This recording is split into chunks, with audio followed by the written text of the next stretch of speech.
새벽 4시. 차가운 수도꼭지에서 쏟아지는 물소리가 어둠을 가르며 수희의 하루를 길어올린다. 이제 나이 17, 뺨 위로 복사꽃이 피어야 할 나이임에도 소녀의 손등은 이미 가뭄든 논바닥처럼 쩍쩍 갈라져 있다. 그 거친 손끝에서 갓난 막내의 기저귀가 짜지고 동생의 교복깃이 다듬어진다. 마당을 가로지르는 빨랫줄.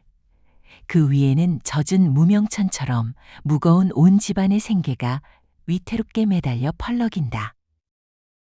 아버지는 전쟁이 남긴 다리의 상처보다 더 깊은 마음의 흉터를 핑계삼아 매일 밤 독한 술로 세월을 탕진한다. 어머니는 타인의 허기를 채워주는 고된 노동 끝에 파김치가 되어 돌아와 다시 집안이라는 또 다른 일터로 스며든다. 수희의 손에서 연필이 떠난 것은 국민학교 4학년. 이제는 글자보다 물먹은 빨래방망이의 무게가 더 익숙한 손이 되었다. 수희가 차린 아침밥상 설익은 보리밥 알갱이와 맹물처럼 묽은 된장국이 놓인 초라한 식탁. 그 무거운 정막을 깨고 아버지의 젓가락이 식탁 위에 날카로운 비명처럼 내리꽂힌다. 장녀라는 게 미천이라는 게 하는 꼴이 고작 이 모양이야? 수희는 죄인처럼 고개를 숙인 채 깊은 한숨만 마른 바닥에 내뱉는다. 그 무거운 침묵을 견디지 못한 아버지는 이내 술기운을 찾는다. 수희야, 저기 주막 가서 막걸리 한 대 받아오너라. 잔돈 남으면 안주도 좀 집어오고. 찌그러진 양은 주전자를 들고 나선 어두운 골목길. 수희는 발끝에 채이는 돌멩이를 보며 고개를 떨군다. 또래 아이들은 책가방을 메고 제잘거리며 지나는 이 길을 수희는 술 주전자를 들고 그림자처럼 걷는다. 나도 학교에 가고 싶었는데, 나도 친구들이랑 하얀 일을 드러내며 웃고 싶었는데, 가슴 속에서 울컥 뜨거운 것이 치밀어 오르지만 입 밖으로 나오는 말은 침묵이다. 며칠 뒤 저녁, 얼큰하게 취해 돌아온 아버지가 수희에게 시선을 던진다. 그 눈빛은 딸을 보는 것이 아니라 쓸만한 도구를 가늠하는 눈빛이다. 내일부터 영등포 방직 공장으로 나가라. 네가 벌어야 동생들 학교도 보내고 사람 구실시킬 거 아니냐? 다 큰 기집애가 집구석에서 논다고 사람이 되나? 순간 수희의 심장이 밖으로 튀어나올 것 같았다. 늘 그림자처럼 순종하던 그녀의 입술이 파르르 떨렸다. 저도 학교 가고 싶어요. 감히 기어가는 듯한 목소리였지만 그 말은 아버지의 귀에 천둥처럼 박혔다. 뭐라고? 네 지금 뭐라 그랬어? 저도 공부하고 싶어요, 아버지. 중학교는 못 가도 야학이라도 제 돈 벌어서 제가 다닐게요. 동생들 뒷바라지는 나중에 하면 안 돼요. 말이 끝나기도 전에 밥그릇이 날아와 벽에 부딪혀 산산조각 났다. 파편이 수희의 발등으로 튀었다. 아버지는 핏발선 눈으로 고함을 내질렀다. 인연이 미쳤나? 사내놈들 공부시켜서 집안 일으키는 게 순리지. 기집애가 글 배워서 어디다 써먹어? 네가 학교 타령할 때 동생놈들은 굶어 뒤지란 말이냐? 아버지, 저도 자식이잖아요. 저도 사람이고 딸이잖아요. 수희가 울먹이며 매달렸지만 돌아온 건 차가운 비웃음뿐이었다. 장녀는 살림 미천이야. 네 몸 으스러져라 이래서 동생들 판검사 만들면 그게 네 영광이고 네 인생인 거다. 잔말 말고 가라면 가. 아버지는 방문을 쾅 닫고 나가버렸다. 방 안에는 깨진 사기 그릇 조각과 그보다 더 날카롭게 찢겨나간 수희의 마음만 남았다. 그날 밤 수희는 소리 죽여 울며 낡은 보따리를 싼다. 눈물 한 방울에 옷가지 하나, 또 한 방울에 양말 한 켤레. 이 집에서 나는 딸이 아니라 그저 땔감이었구나. 흔적도 없이 타버려서 제가 되어도 상관없는 그런 땔감. 푸르스름한 새벽빛이 문틈으로 스며들 때 모두가 잠든 틈을 타 수희는 문고리를 잡는다. 낡은 경첩이 우는 소리에 심장이 덜컥 내려앉지만 그녀는 멈추지 않는다. 얇은 외투 하나에 덜렁 들린 작은 보따리 하나. 그녀는 신발을 구겨 신고 어둠 속으로 발을 내딛는다. 뒤를 돌아보면 발목이 잡힐 것 같아 수희는 끝내 뒤돌아보지 않았다. 며칠 동안 제대로 된 끼니를 먹지 못한 채 서울 거리를 떠돌던 수희. 차가운 아스팔트 위에서 발바닥에 물집이 터지고 아물기를 반복하던 어느 오후, 무뎌진 그녀의 감각을 날카롭게 파고드는 향기가 있었다. 종로 뒷골목, 세월의 때가 묻은 간판의 서울 제과, 투명한 유리창 너머 갓 구운 빵들이 황금빛 조명을 받아 보석처럼 반짝이고 있었다. 수희는 그 앞에 멈춰 섰다. 차오르는 침을 삼키며 터진 입술을 꽉 깨물어 비릿한 피맛으로 허기를 달랬다. 유리창 안쪽 그 처연한 그림자를 빵집 주인 박 사장이 바라보고 있었다. 전쟁의 포화 속에 아내와 자식을 묻고 홀로 살아남은 죄책감을 매일 밀가루 반죽에 이겨 넣으며 버텨온 사내. 그의 깊고 어두운 눈에 유리창 밖에 선 깡마른 소녀는 잃어버린 딸의 환영이자 전쟁통에 굶주렸던 자신의 참혹한 과거였다. 그가 하던 일을 멈추고 천천히 문을 향해 걸어온다. 맑은 풍경 소리와 함께 문이 열리자 막 구운 빵에 따스하고 고소한 온기가 찬바람 부는 거리로 왈칵 쏟아져 나온다. 아가, 배 많이 고프지? 수희는 입을 떼는 대신 고장난 인형처럼 고개를 끄덕였다. 박 사장은 김이 모락모락 나는 단팥빵과 하얀 우유를 말없이 내밀었다. 천천히 씹어라. 급하게 넣으면 마음이 체한다. 텅 빈 위장을 채우는 포만감보다 생전 처음 받아보는 타인의 조건 없는 호의에 목이 메었다. 빵을 우겨 넣으며 수희는 빵 부스러기 같은 눈물을 삼켰다. 빈 접시를 앞에 두고서야 그녀는 깨진 유리 조각 같은 지난 이야기를 드문드문 뱉어냈다. 술 냄새 나는 집, 아버지의 고함, 도망쳐 나온 새벽, 더는 잊지 못하고 입을 다물 때까지. 묵묵히 듣고 있던 박 사장은 섣부른 위로 대신 투박한 동아줄을 던져주었다. 먹여주고 재워줄 일손이 하나 필요하던 참이다. 해볼 테냐? 망설임은 사치였다. 그날로 수희는 고소한 이스트 냄새가 배어있는 서울 제과의 식구가 되었다. 새벽 5시.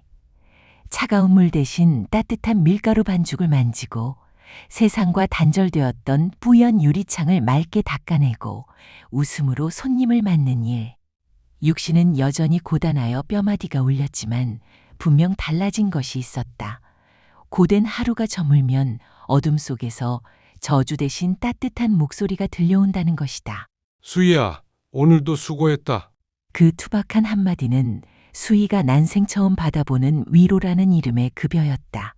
낡은 라디오 스피커를 타고 흐르는 남진과 패튀김의 유행가, 가게를 가득 채운 구수한 빵 냄새, 그 온기 속에서 창백했던 수희의 볼에도 옅은 살구빛 생기가 꽃물처럼 배어들기 시작했다. 한방눈이 세상의 소음을 하얗게 지우던 초겨울의 어느 오후, 맑은 종소리가 정적을 깨며 제복이 입은 청년이 가게 안으로 들어왔다. 22살 육군 병장 진우. 그의 어깨엔 아직 녹지 않은 눈송이가 눈빛엔 알 수 없는 설렘이 묻어 있었다. 그는 진열대 앞을 서성이며 빵을 고르는 척했지만 그의 시선이 훔쳐보는 것은 빵이 아니라 계산대 뒤에 선 수희의 긴 속눈썹이었다. 단팥빵 2개만 주세요. 수희가 서툰 손길로 정성스레 종이봉투를 건넬 때 진우의 손끝이 그녀의 손을 아주 잠시 스치고 지나갔다. 찰나의 정적 끝에 그가 툭 한마디를 놓는다. 여기 빵이 참 다네요. 그것은 혀끝에 닿는 팥소에 대한 칭찬이었을까? 아니면 빵을 건네는 사람에게 전하고픈 수줍은 고백이었을까? 그날 이후 진우의 휴가와 외출은 오직 종로 뒷골목을 가리키는 나침반이 되었다. 계절이 깊어지듯 그의 주문도 조금씩 색을 달리했다. 단팥빵이랑 오늘은 아가씨가 좋아하는 걸로 하나 줘요. 수희는 붉어진 얼굴로 울퉁불퉁한 소보로빵을 집어들었다. 빵을 받아든 진우가 문을 나서기 전 아쉬운 듯 뒤를 돌아본다. 두 사람 사이 아직 말로 빚어내지 못한 몽글몽글한 공기가 빵 굽는 냄새보다 더 진하게 피어올랐다. 손님마저 드물어 나른한 정막이 감돌던 어느 오후, 진우는 계산을 마치고도 차마 발걸음을 떼지 못한 채 입술을 달싹인다. 마침내 그가 큰 결심을 한 듯 떨리는 목소리로 침묵을 깬다. 저기 혹시 오늘 가게 셔터 내리고 나면 시간 좀 되십니까? 진우의 목소리가 미세하게 떨렸다. 덕수궁 돌담길이라도 같이 걷고 싶어서요. 등 뒤에서 반죽을 치대던 박 사장이 수희를 힐끔 보더니 말없이 턱짓으로 문 쪽을 가리켰다. 다녀오라는 무언의 허락. 그날 수희는 태어나 처음으로 노동이 아닌 약속이라는 설레는 단어를 가슴에 품었다. 어둠이 내려앉은 덕수궁 앞. 전차가 덜컹거리며 지나간 자리에 노란 가로등 불빛만이 위태롭게 흔들리고 있었다. 낡은 코트깃을 여미며 다가오는 수희를 발견한 진우가 머리를 긁적이며 순박하게 웃었다. 나란히 걷는 돌담길. 초겨울 칼바람이 옷깃을 파고들었지만 두 사람의 발걸음은 조심스럽고 느릿했다. 많은 말이 필요치 않았다. 낙엽 밟는 소리만이 두 사람의 침묵을 메웠다. 진우가 툭 무심한 듯 자신의 지난 날을 꺼내놓았다. 부산 갯마을의 가난, 국민학교 때부터 지게를 져야 했던 어깨, 줄줄이 딸린 동생 셋. 저는 장남이라 내 입에 풀칠하는 것보다 동생들 밥숟가락 챙기는 게 먼저였습니다. 군대에 와서도 늘 고향집 지붕만 눈에 밟히대요. 그 담담한 고백에 수희는 짧게, 그러나 아주 깊게 고개를 끄덕였다. 남의 이야기가 아니었다. 저도 장녀예요. 수희의 목소리가 밤 공기에 흩어졌다. 집에서는 제 이름 한번 다정하게 불린 적이 없어요. 다들 야 아니면 너라고만 해서 가끔은 내가 사람인가 이래주는 소인가 싶을 때가 있었어요. 둘 사이에 흐르는 침묵은 더 이상 어색하지 않았다. 그 정적 속에서 서로의 상처가 포개졌다. 장남장녀라는 무거운 멍해를 지고 꿈 대신 희생을 먼저 배워야 했던 서러운 청춘들이 서로를 알아보는 순간이었다. 계절이 깊어지며 만남은 몇 번 더 이어졌다. 청계천의 헌책방 골목을 지나고 서울의 야경이 내려다 보이는 남산 언덕에 나란히 앉기도 했다. 어느 날 진우는 빵집 봉투 대신 품속에서 신문지에 싼 무언가를 꺼냈다. 길거리 노점에서 산 군고구마였다. 빵은 매일 만지니까 질릴 것 같아서. 그가 김이 모락모락 나는 고구마를 반으로 툭 쪼개어 수희에게 내밀었다. 투박한 손에서 전해지는 그 뜨거운 온기가 얼어붙은 수희의 마음을 녹여내고 있었다. 유독 살을 내는 듯한 칼바람이 불던 날, 진우는 묵묵히 자신의 거친 군용장갑 한 짝을 벗어 수희의 얼어붙은 왼손에 끼워주었다. 그리고 장갑을 끼지 못한 그녀의 오른손을 자신의 외투 주머니 깊숙한 곳으로 끌어당겨 넣었다. 주머니 속 맞잡은 두 손에서 투박한 온기가 피어올랐다. 차가운 거리를 걷고 있었지만 두 사람이 걷는 그 짧은 길만큼은 세상의 모든 추위와 가난이 차단된 오직 둘만의 아늑한 섬이었다. 나른한 햇살이 내려앉은 일요일 오후, 박 사장이 출타하고 빈 가게를 지키던 수희에게 진우가 찾아왔다. 그의 거친 손에는 꼬깃꼬깃한 종이봉투 하나가 들려 있었다. 수희 씨, 이거 봉투 속에서 나온 것은 하얀 손수건 한 장, 모서리에 수줍게 수놓아진 작은 꽃 한 송이가 피어 있었다. 박봉의 군인 월급을 한 푼 두 푼 모아 샀을 그 마음이 꽃잎보다 더 붉게 다가왔다.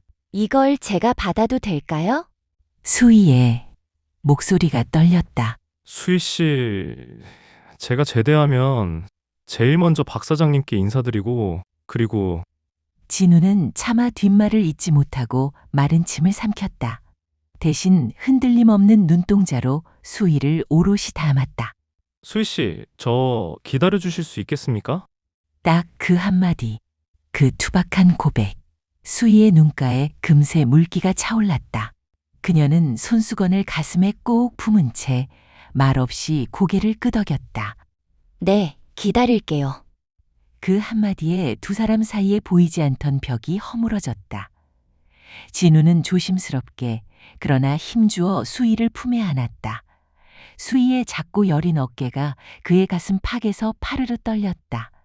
하지만 그 품 안에서만큼은 짊어지고 있던 세상의 무거운 짐을 잠시 내려놓은 듯 평온했다.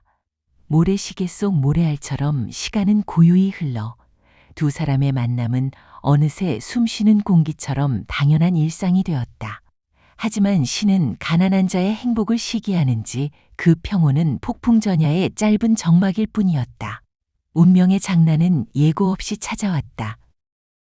수희 아버지의 친구가 우연히 서울제과 앞을 지나던 찰나 투명한 유리창 너머로 하얗게 핀 웃음을 짓고 있는 수희를 발견한 것이다. 그는 믿기지 않는다는 듯 걸음을 멈추고 쇼윈도에 이마를 댄 채 한참을 쳐다보았다. 그리고 그 길로 그는 수희 아버지를 찾아가 비수를 꽂았다. 형, 나 방금 서울제과에서 수희 봤어. 아주 살판이 났던데? 그 말을 듣는 순간 아버지의 찌든 얼굴이 석고상처럼 굳어졌다. 이내 그의 표정이 일그러지며 입술 사이로 으득 이가 갈리는 소리가 새어나왔다. 그것은 분노라기보다 도망친 사냥감을 다시 찾아낸 짐승의 살기였다. 어느 평화로운 오후, 딸랑하던 맑은 종소리 대신 쾅 하는 굉음과 함께 빵집 문이 비명처럼 거칠게 열렸다. 향긋한 버터 냄새를 찢고 들어온 것은 역한 술 냄새와 쩐내나는 기름때 아버지였다. 그 등 뒤로 삶에 찌들어 그림자처럼 말라버린 어머니와 겁에 질린 동생들이 병풍처럼 서 있었다. 아버지는 매의 눈으로 가게를 훑더니 카운터 뒤에 서 있는 수희를 발견하자마자 벼락 같은 고함을 내질렀다. 2년, 쥐새끼처럼 여기에 숨어 있었구나.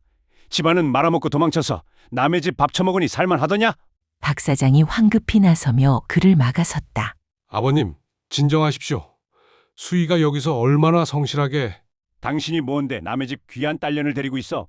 이년아, 동생들은 굶어 죽게 생겼는데 네 혼자 여기서 빵 냄새 맡으며 호의호식했냐?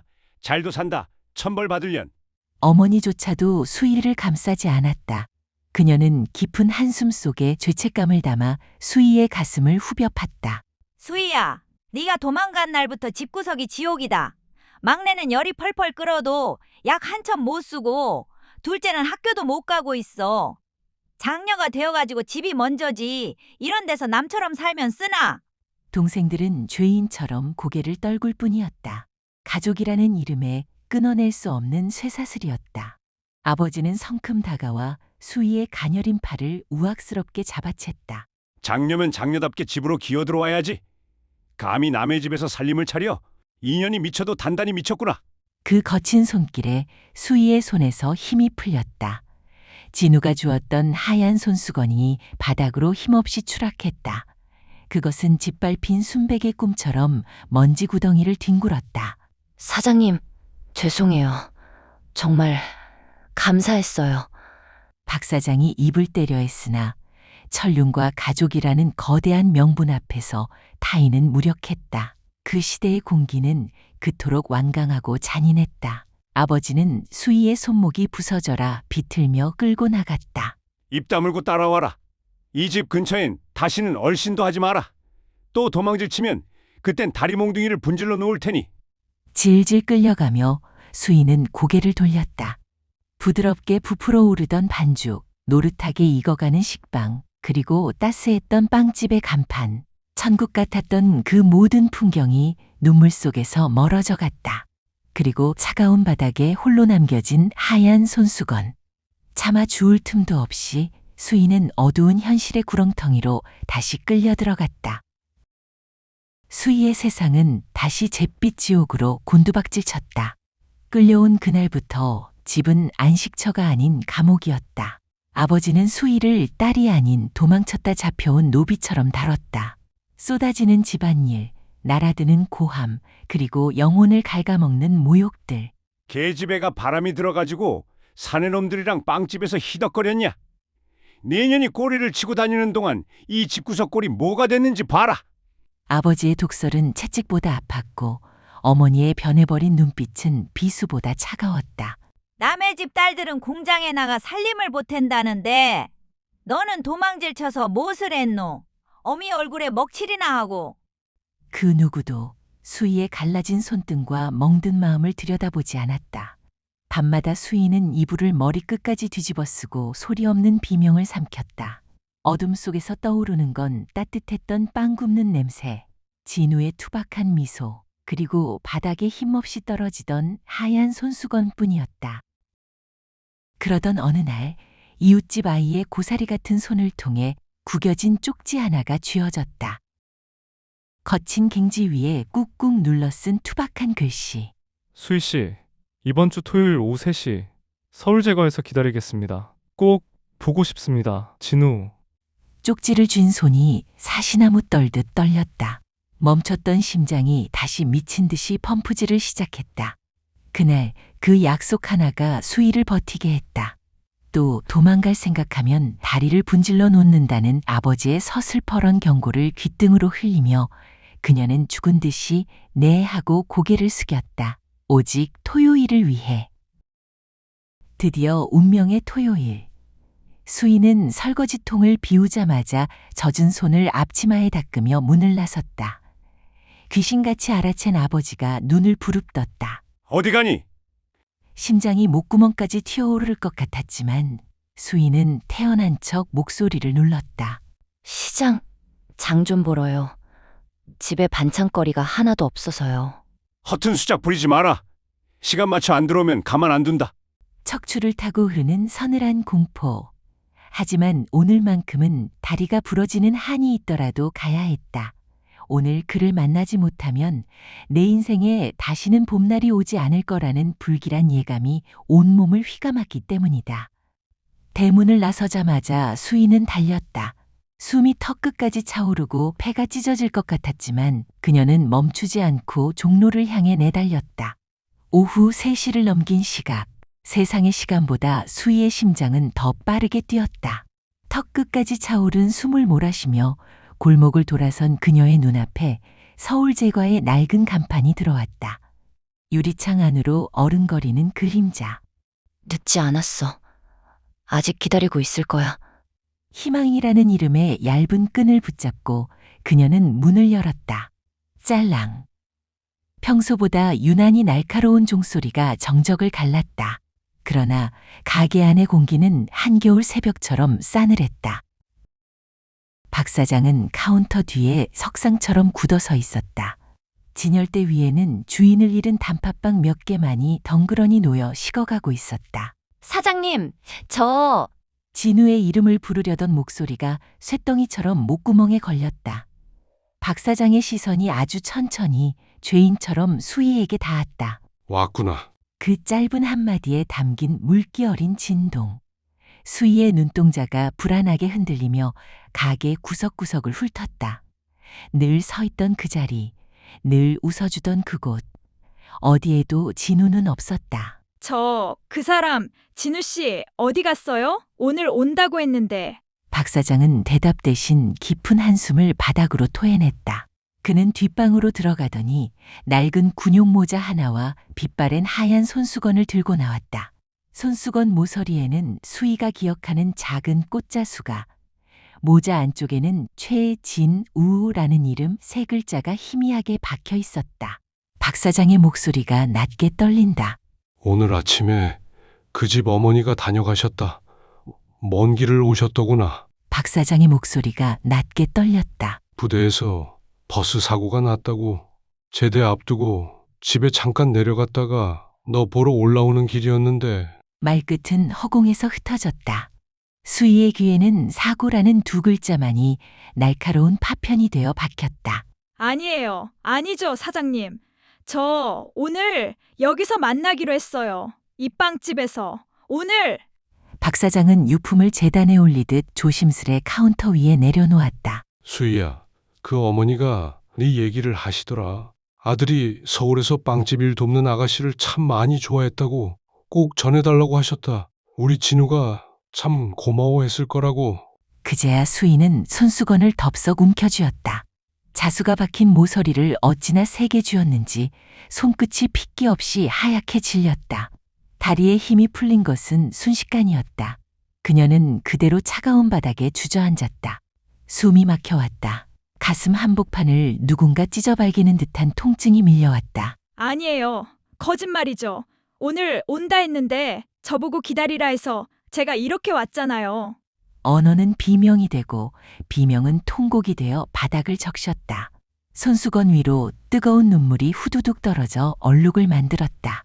제대 후 다시 와서 정식으로 인사하겠다던 약속, 쑥스러운 듯 건네던 빵, 기다려달라던 그 간절한 눈빛. 수희의 유일한 세상이었던 그 모든 것이 한순간에 제가 되어 흩어졌다. 박 사장은 수희 옆에 쭈그리고 앉았다. 떨리는 어깨에 손을 얹으려다 지키지 못한 어른의 부끄러움 때문인지 차마 닿지 못하고 허공에서 멈췄다. 수희야, 미안하다. 내가 미안하다. 수희는 고개를 처박은 채 짐승처럼 울부짖었다. 내가 조금만 더 일찍 왔더라면, 내가 도망가지 않았더라면, 애초에 내가 이 집을 떠나지 않았더라면, 끝없이 내가로 시작되는 잔인한 자책만이 그녀의 심장을 난도질했다. 밖에는 무심하게도 한방눈이 내리기 시작했다. 하얀 눈송이가 세상을 덮어가는 그 평화로운 풍경을 수희는 보지 못했다. 그녀의 눈물 고인 시야 속에는 오직 한 사람, 다시는 닿을 수 없는 곳으로 떠나버린 그 청년의 잔상만이 아른거릴 뿐이었다. 사랑이 끝나고 세상이 무너지는 소리가 그 작은 빵집을 가득 채웠다. 눈 내리는 종로의 저녁거리. 세상은 어제와 다름없이, 아니 어제보다 더 화려하게 돌아가고 있었다. 그 들뜬 인파 속을 수희는 유령처럼 걸었다. 양손에는 낡은 군용 모자와 젖은 손수건이 들려 있었다.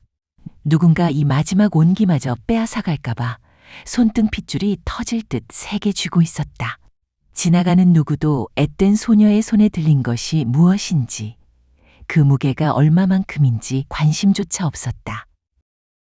그들에게, 그리고 이 잔인한 세상에게 수희는 그저 스쳐 지나가는 행인, 혹은 일해야 할 사람, 집안의 짐을 떠맡을 사람, 감히 행복을 꿈꿔선 안 되는 사람일 뿐이었다.